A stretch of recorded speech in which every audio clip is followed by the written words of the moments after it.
Hello प्यारे साथियों, welcome back. कैसे हैं आप सभी? आई होप कि बहुत अच्छे होंगे। और एक बार फिर से मैं आप सभी का स्वागत करता हूं आपके अपने यूट्यूब चैनल नौकरी 24 पर। साथियों, मध्य प्रदेश पुलिस कांस्टेबल का जो रिजल्ट का बहुत समय से वेट कर रहे थे, फाइनली वो आ चुका है। और आई होप कि आप सभी ने अपना रिजल्ट भी चेक कर लिया होगा, है ना। सबसे पहले उन सभी साथियों को मैं बधाई देना चाहूंगा जो भी इस रिजल्ट में सेलेक्ट हुए, यानी कि नेक्स्ट स्टेप मेडिकल की तरफ जा रहे हैं। और उसके साथ साथ मैं उन सभी साथियों से कहना चाहूंगा जो भी साथी ऐसे थे जो रिजल्ट का वेट कर रहे थे और उनका रिजल्ट में नाम नहीं है, यानी कि लिस्ट में नाम नहीं है, वो पास नहीं हुए। तो दोस्तों, बिल्कुल घबराने की जरूरत नहीं है। बहुत सारी वैकेंसी कंटिन्यू आ रही है। तो इसमें नहीं हुआ तो अगली में हो जाएगा। और ऐसे भी हमारे साथी होंगे जो ओवर एज हो गए और तो उनके लिए स्पेशली मेरा मैसेज है कि साथी, कुछ भी लास्ट नहीं होता। ये नहीं हुआ है तो कहीं कुछ और होगा, लेकिन ऐसा नहीं है कि इसी को आप लास्ट समझ लो, क्योंकि जीवन है तो सब कुछ है। आपके पास बहुत सारे विकल्प हैं, बहुत सारे। अगर आप देखना चाहो तो बिल्कुल निराश होने की जरूरत नहीं है। लाइफ है, आगे बढ़ो, कुछ और तलाश करो, है ना। क्योंकि मनुष्य है, मनुष्य का काम होता है एक हर दिन कुछ नया तलाश करना, कुछ डेली नए चैलेंजेस के साथ में आगे बढ़ना, है ना। तो आपके लिए मेरा यही मैसेज है कि बिल्कुल भी टेंशन लेने की जरूरत नहीं है। मेहनत करो, तैयारी करो, और वैकेंसीज आ रही है, बहुत कंटिन्यू आ रही है। मध्य प्रदेश में भी आ रही है, अलग अलग स्टेट्स में भी आ रही है, सेंट्रल गवर्नमेंट की बहुत सारी वैकेंसीज आती है। तो साथियों, आज की जो वीडियो है स्पेशली 3 पॉइंट पर मैं आज डिस्कस करूंगा। पहला पॉइंट है हमारा कि जो हमारा ये रिजल्ट जो आया है, जो कट ऑफ मतलब जो हमारा रिजल्ट आया है, इसमें बहुत सारे हमारे साथी ऐसे हैं जिनके रिजल्ट पर वेटिंग लिखा आ रहा है। कि वेटिंग क्यों आ रहा है, इस पर डिस्कस करेंगे। दूसरा, कि जो वेटिंग है इससे निकलने का आखिर तरीका क्या है, क्योंकि वेटिंग का मतलब तो इंतजार करो, लेकिन क्या ऐसा भी विकल्प है कि इंतजार ना करके हम भी मेडिकल अपना करा ले और हम भी ट्रेनिंग पर चले जाए, हमारा भी हो जाए, है ना। तो उस पर भी चर्चा करूंगा। कुछ हो सकता है कि आपके मतलब की बात आ जाए, है ना। नंबर 3, कि जो हमारे साथी जिस इस भर्ती में नहीं हो पाया, यहाँ से डिस्क्वालीफाई हो गए, रेस से बाहर हो गए, तो उनके लिए तीसरी जो मेरा पॉइंट है वो ये है कि नई भर्ती जो हमारी 7,500 पद है, वो नेक्स्ट कितने महीने में या कितने दिनों में आने की उनकी संभावना, नोटिफिकेशन आउट होने की संभावना है। इन तीनों पॉइंट पर प्यारे साथियों आज हम चर्चा करेंगे। तो पहला पॉइंट हम लेते हैं। पहला पॉइंट हमारा बनता है साथियों कि जो हमारा ये रिजल्ट आया है इसमें वेटिंग लिखी आ रही है, तो क्यों आ रही है, इसका रीजन क्या है।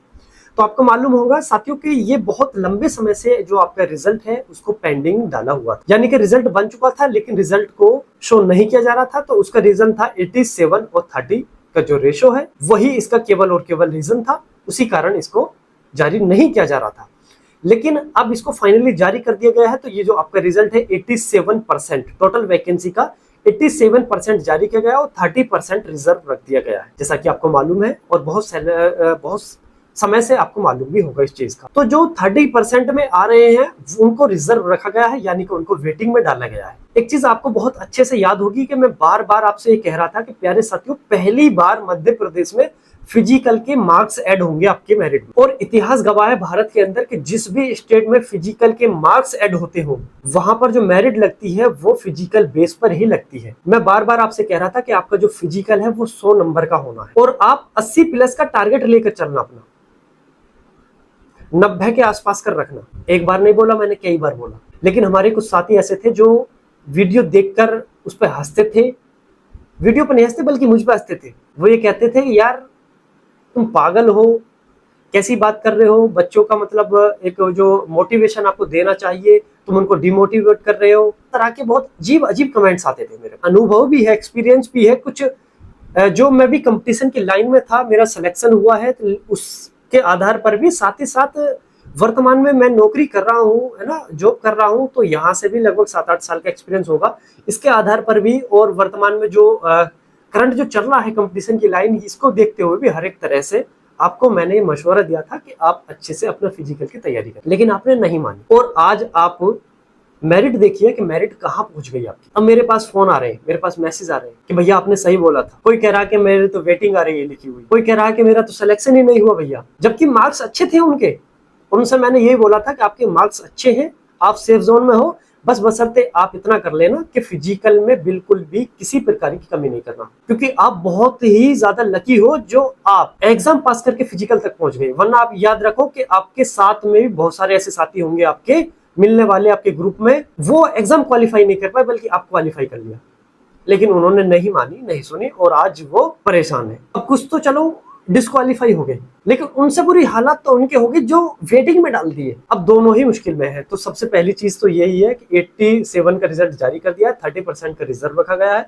अब रिजर्व कब तक रहेगा ये कहना बिल्कुल भी पॉसिबल नहीं है। ये बिल्कुल नहीं कहा जा सकता कि ये 30% का जो रिजल्ट जो पेंडिंग में डाला है ये कब क्लियर होगा। या तो आप इस क्लियर के लिए वेटिंग में लगे रहो कि जब क्लियर होगा तब देखा जाएगा, या फिर जो करंट कंडीशन है अपनी गलती को एक्सेप्ट करके आप आगे बढ़े, तैयारी करें दूसरी वैकेंसी के लिए। उम्मीद करें कि किसी और में आपका सिलेक्शन हो जाए, ना हो तो फिर वेटिंग में आप डले हुए हो। आई होप कि जो पहला पॉइंट है कि आपका जो ये रिजल्ट है वेटिंग आखिर क्यों लगाई गई है, तो आई होप कि आपको समझ आया होगा। जो 30% का रिजर्व वाला 87 30% वाला वो आपका क्लियर होगा, है ना। दूसरा पॉइंट है कि इससे निकलने का तरीका क्या है। सभी को इसका इंतजार है, ऑप्शन भी ढूंढ रहे होंगे, हर तरह से घूम फिर रहे होंगे कि कहीं से कुछ ऐसा मिल जाए जो हमारे रिजल्ट से वेटिंग खत्म हो जाए। तो दोस्तों वेटिंग खत्म होने का सिर्फ एक ही वे है, यानी कि एक ही रास्ता है, और वो ये है कि जब गवर्नमेंट इसको फाइनल कर दे कि वेटिंग हम हटा रहे हैं। इसके अलावा कोई ऑप्शन नहीं है, यानी कि आप वेटिंग में हो, वेटिंग में ही रहोगे। बल्कि इससे निकलने का सिर्फ एक ही तरीका है कि आप इसको पीछे छोड़ के आगे बढ़ो, अपनी किसी और वैकेंसी के लिए आप अच्छे से तैयारी करो, मेहनत करो। चाहे पुलिस के लिए करो या फिर किसी अदर डिपार्टमेंट के लिए करो, मध्य प्रदेश में किसी भी डिपार्टमेंट के लिए करो, या फिर अदर स्टेट के किसी भी डिपार्टमेंट के लिए, या फिर सेंट्रल गवर्नमेंट। लेकिन बशर्ते इसको यहीं पर रखकर ऐसा समझ लीजिए कि इस जो रिजल्ट की आपकी कॉपी आई है इसको निकालकर आप जाकर अपने घर में किसी बक्से में, किसी सेफ अलमारी में, किसी ताले में लॉक करके रख दीजिए कि जब जरूरत होगी तो इसको निकाल लेंगे, अन्यथा इसको बिल्कुल भूल जाओ रखकर। इसके अलावा मेहनत करो। अगर आपकी किस्मत अच्छी होगी तो हो सकता है कि जल्दी इसमें कुछ फैसला आ जाए, वैसा उम्मीद लग नहीं रही कि जल्दी आ जाए। तो निकलने का तरीका सिर्फ इतना ही है इससे कि दूसरे किसी और भर्ती की तैयारी करो, चाहे पुलिस की करो, क्योंकि वैकेंसी आने वाली है। अब पॉइंट नंबर 3 पर मैं चर्चा करूंगा। पॉइंट नंबर 3 है कि नई वैकेंसी, क्योंकि दोनों ही कंडीशन में, चाहे आप वेटिंग में हो या फिर आपका नहीं सिलेक्शन हुआ हो या फिर आप अब कॉम्पिटिशन की लाइन पड़े हो, ये तीनों कंडीशन में आप पर ये तीसरा पॉइंट काम करेगा कि नई भर्ती कब आ रही है। सबसे पहली चीज, 7,500 पदों पर नोटिफिकेशन जारी होने वाला है। अब ये जो नोटिफिकेशन जारी होगा 7,500 पदों पर, ये कांस्टेबल के होंगे, जिसमें आपका एसएफ भी शामिल होगा। आई होप कि समझ आ रहा होगा।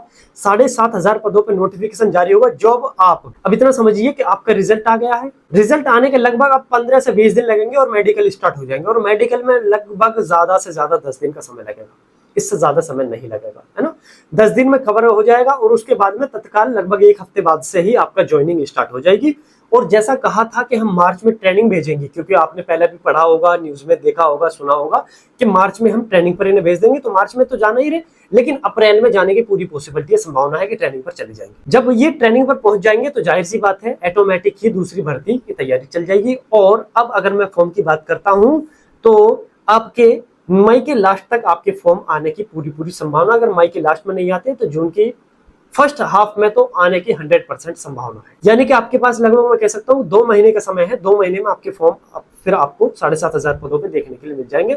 साथ ही साथ सब इंस्पेक्टर के भी फॉर्म इसमें आ जाएंगे। लगभग 500 के आसपास का वैकेंसी रहने वाली है। सब इंस्पेक्टर की वो भी आएंगे, और कांस्टेबल, दोनों पोस्ट के लिए आपके नोटिफिकेशन जारी होने की पूरी संभावना है। तो मैं फिर कह रहा हूँ एक बार, आपके फिजिकल में मार्क्स ऐड होने लगे हैं, तो बिल्कुल भी डिले ना करें और लापरवाही ना करें, किसी प्रकार की भी लापरवाही, अगर आपको सिलेक्शन लेना है। क्योंकि आप देख रहे होंगे, आप जैसे भाई लाखों की तादाद में, हजारों की नहीं, लाखों की तादाद में। होता क्या है कि मैं किसी एक भाई की मैं बात बताता हूं कि उन्होंने मुझे एक बार ये कहा था, जब मैंने उनसे कहा था कि भाई 80+ की तैयारी करके चलना, तो उन्होंने कहा था कि भैया मेरे साथ के लड़के हैं वो 50, 55, 60, 65 कि इससे ज्यादा तो वो चल ही नहीं रहे, यानी कि उनके आए नहीं रहे, अच्छी मेहनत कर रहे हैं। बोले उनसे तो मैं ज्यादा ही कर रहा हूँ, लगभग 70-72 के आसपास का उन्होंने अपना एवरेज बताया था, यानी कि मैं इतने का मार्क्स कर लेकर आ रहा हूं। तो मैंने उनसे ये बात कहती कि भाई जिस ग्रुप का आप एग्जाम्पल दे रहे हो, उदाहरण दे रहे हो मुझे 50, 55, 60, 65, तो उदाहरण तो ऐसे कर दो जिसका हो रहा हो। इनका तो हो ही नहीं रहा, इनका तो होना ही नहीं है, तो उदाहरण क्यों दे रहे हो आप अपने? अगर इनसे बेहतर आप कर रहे हो तो आपसे बेहतर भी बहुत सारे होंगे, उनसे बेहतर बनने की कोशिश करो, तब आपका फाइनल सिलेक्शन होगा। और उसी भाई का मैसेज आया था मुझे कि भैया आपने सही कहा था, मेरा नहीं हुआ, जबकि उसके मार्क्स बहुत अच्छे थे, 82 के आसपास करते, 82 या 83 मार्क्स थे उसके, लेकिन उसका नहीं हुआ। तो मैं यही कहना चाह रहा हूँ, मैं फिर आपको बोल रहा हूँ कि अगर कभी कभी ऐसा होता है कि हमारा माइंड काम नहीं करता, हमें कुछ समझ नहीं आता फिर दूसरे की सुन लेनी चाहिए। जब हमारे समझ कुछ नहीं आ रहा, जब हमारी बुद्धि काम नहीं करती है, फिर दूसरे की सलाह, दूसरे का मशवरा, दूसरे का आइडिया मान लेना चाहिए, क्योंकि अपना तो कर ही नहीं रहा। मैंने बताया था लेकिन नहीं माना। चलो खैर कोई बात नहीं है, देर आए दुरुस्त आए कहते हैं ना। तो आप अभी से फिर तैयारी में लग जाइए। बेस्ट ऑफ लक आपको, बहुत बहुत बहुत बेस्ट ऑफ लक। और मैं उन सभी साथियों के लिए एक बार फिर से वाकई बहुत दिल के साथ में उन्हें एक मैसेज मैं अपनी तरफ से देना चाह रहा हूँ, जिन हमारे साथियों का इसमें सिलेक्शन नहीं हुआ है, हार ना माने। क्योंकि जो मनुष्य के जीवन है, अगर उसमें किसी ने हार मान ली तो यकीन मानिए उससे बड़ी तो उसने कभी गलती की नहीं है। अगर वो किसी भी चीज में अगर हार मान रहा है, नहीं हो रहा वो एक अलग चीज है, लेकिन हार नहीं माननी चाहिए। हमें दिन पर दिन जब सुबह सो के उठते हैं ना, कुछ एक नई ऊर्जा के साथ में, कुछ नई उम्मीद के साथ में, सपनों के साथ में हमें आगे बढ़ना चाहिए। जैसे सुबह होती है, फिर शाम होती है, फिर रात होती है, फिर दूसरे दिन वही सुबह हो जाती है। इसी तरह से अगर आप डिमोटिवेट हो रहे हो तो फिर डिमोटिवेट आपको कंटिन्यू नहीं होना है, उसके बाद में फिर मोटिवेट होना है, फिर आगे बढ़ना है। आई होप कि आपको ये सभी चीजें समझ आ रही होंगी। कोई अन्य डाउट है तो आप कमेंट बॉक्स में आप मुझे मैसेज कर सकते हैं, या फिर इसके अलावा मेरा नंबर भी आपके पास होगा, वहां पर भी आप मैसेज कर सकते हैं, या आपको शो हो रहा होगा नंबर, तो वहां पर भी आप मैसेज कर सकते हैं व्हाट्सएप। कोई अन्य डाउट है तो वहां पर मैं आपकी हेल्प करने की कोशिश करूंगा पूरी। चलिए आज की वीडियो में सिर्फ इतना ही। आई होप कि आपको समझ आया होगा। हालांकि बहुत सारे